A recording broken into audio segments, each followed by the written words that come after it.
Bruno, como é que você está vendo esse bafafá todo aí em torno da ONU, BRICS e o papel do Lula? Pois é, então, obrigado pela pergunta, né? A pergunta do futuro do planeta. Primeiro, assim, no plano discursivo, né, na tentativa, a abordagem liberal construtivista pelas RI, é perfeito. Acho que não tem um senão na fala do presidente. Não, eu vi, revi, li, reli e não vi um senão na fala dele. Então, estava te vendo agora aqui no estúdio, né? A mídia brasileira não está preparada para cobrir o poder executivo de um país do tamanho do Brasil. Só posso constatar isso. A gente tem uma distância enorme nas elites políticas, na classe dominante econômica e também no que sobrou de mídia brasileira, na mídia que opera aqui. Em relação à execução do discurso do presidente Lula, aí eu acho que a segunda parte da pergunta é a mais relevante, para mim, pelo menos, que é como fazer isso através dos BRICS. Porque imaginar que vai ter uma concertação mundial para criar formas para diminuir a fome do planeta, eu comentei isso, agora nem me lembro onde, tanta gente fala, tanta gente, mas seria o seguinte, Nassif, é impossível a gente diminuir a fome no planeta se o alimento ele está comodificado e se a venda de grãos e partida de alimentos ela está sendo jogada em bolsa, mercado futuro de agora a 5 anos. Isso é muito complicado. Então, possibilidades, um comércio intra-BRICS, onde uma parte daquela produção destinada a um fundo comum, é aquele negócio, né? Você antecipa o financiamento de exportação e recebe de volta. E de um fundo comum para financiar o alimento que entraria como forma de cooperação ou fazendo um comércio triangular com países que têm escassez de alimentos. Se tudo der certo e a Argentina não sair do BRICS, a partir de janeiro, o Brasil e a Argentina juntos, sem falar na Rússia, tá? Vão produzir para 1,5 bilhão de pessoas. Ou seja, daria para alimentar a Índia toda. Sobra alimento em relação, por exemplo, à cooperação africana. Seria um vetor estratégico. Mas essa produção, se ela seguir comodificada, a gente vai ter problema grave de garantir preço para ela. Preço, transporte e também, se tiver, outra vez mais, né? O problema das sanções e bloqueios, porque se vai fazer uma triangulação, exemplo, via Rússia, está com sanção, aí não vai poder operar no SWIFT. Tem que buscar uma arquitetura financeira que dê conta da proposta do presidente. Esse seria o meu primeiro vetor. O outro, então, é escandaloso.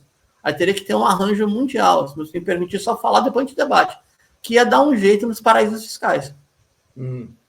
Seria o segundo gargalo onde a riqueza do planeta flui, não volta, né?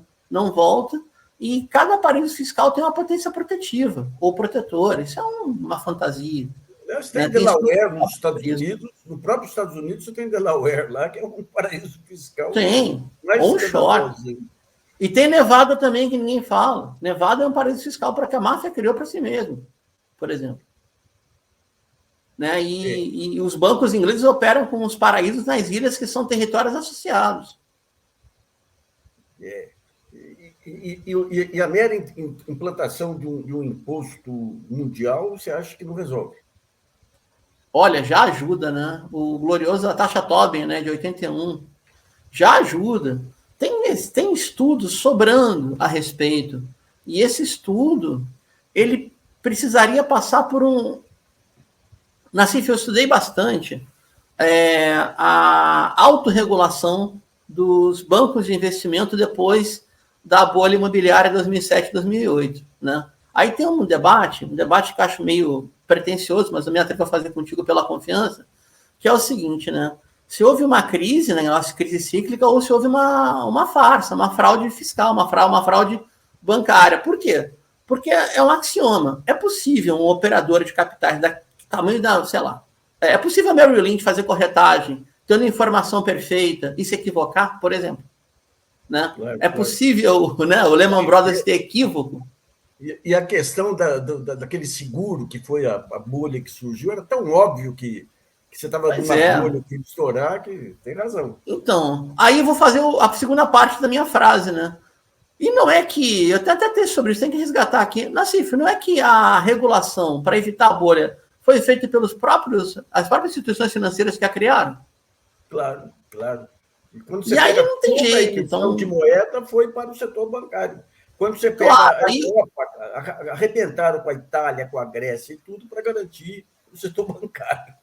Então, mas, ô Nassif, a União Europeia, cara de pau, né, não enfiou o organismo, o Fundo de Estabilidade da União Europeia, agora me foge, ou ele está num país ou está em outro, ou está em Luxemburgo ou está em Liechtenstein.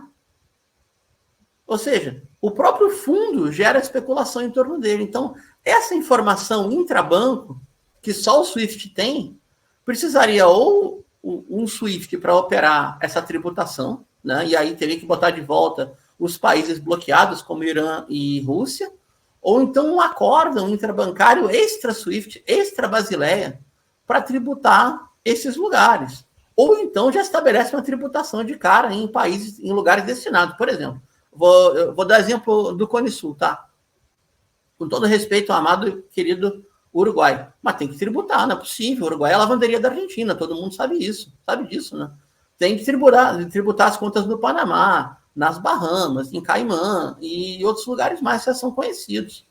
Ou então fazer um acórdão via organismo da ONU, com supervisão externa, dessas mega ONGs feita ataque internacional e outras mais, que defendem a taxa Tobin e tem estudo para implementar. Já ajuda muito, olha, já ajudaria muito tributar a evasão de divisa, a evasão fiscal e a elisão fiscal, porque tudo se transforma em riqueza dígita nesses lugares, na moeda, e depois eles botam em ativo que não é tributado. Daí essa história, a iate não paga imposto, já tinha, claro, porque a riqueza deles está ali colocada, né? Altíssimo valor agregado.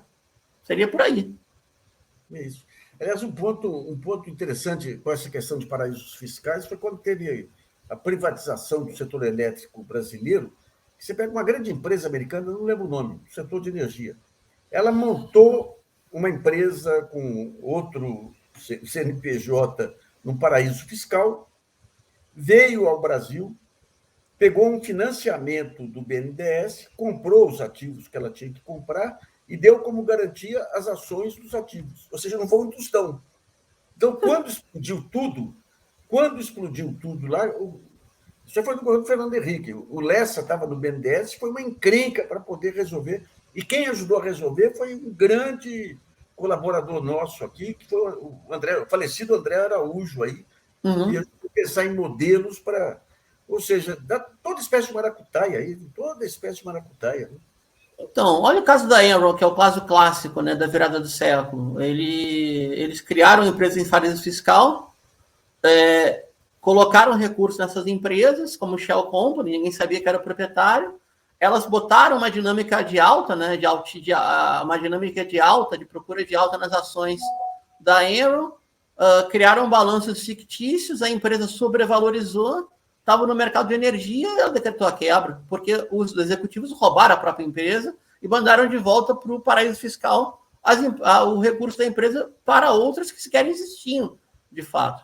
Então, eu acredito que o presidente Lula foi muito assertivo, tá? Mas para combater a fome no mundo, algo necessário é buscar um sistema de um comércio internacional de alimentos que não seja comodificado, ou seja, que não esteja na jogatina de mercado futuro, para não ter uma pressão altista toda hora. E a outra é taxa Tobin, algum tipo de regulação sobre paraíso fiscal. O que eu estou falando é uma evidência, uma obviedade em qualquer debate da ciência econômica heterodoxa. Mas a estupidez neoclássica parece algo do outro mundo.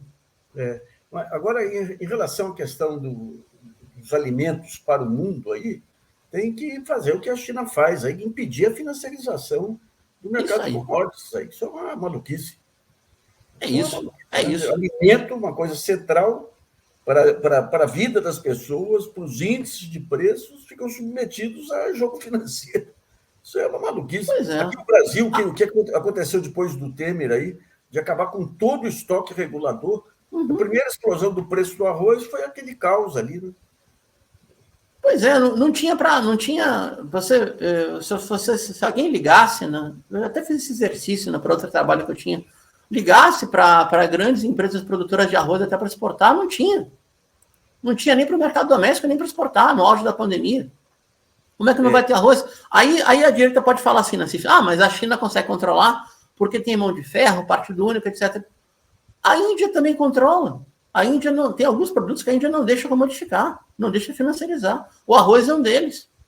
Ninguém é louco de não ter produção de alimentos para 1,5 bilhão de pessoas. Como é que vai ter governo se não tem alimento? É impossível.